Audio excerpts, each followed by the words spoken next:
A bank can call your loan pretty much anytime. There's all kinds of little fine print in there. If you read it, they can put you in technical default the minute you close. It's not always in their best interest to do it, but during 2008-9, they did that. They called loans, they called you in technical default, and they started closing and foreclosing on loans and taking properties back at scale. Now, that whole environment has changed.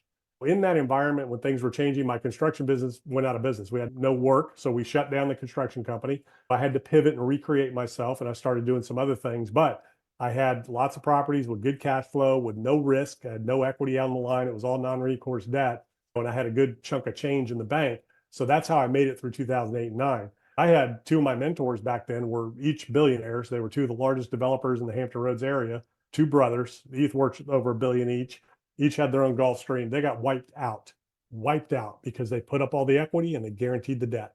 And I remember one of them telling me a story that literally he watched the guy in the bank push a button and $300 million got sucked out of his account to cover interest on some of his projects. Interest rates and debt can kill you if you don't plan for the worst. And that's how I managed over that pandemic period as rates were going up so high.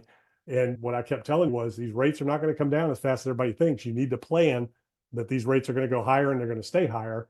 And what I learned is that different Feds, right? So back in the Greenspan days, 0809, he would surprise the markets and he would not telegraph his moves. Jay Powell, he is very good at communicating what they're going to do. All you have to do is watch the Fed.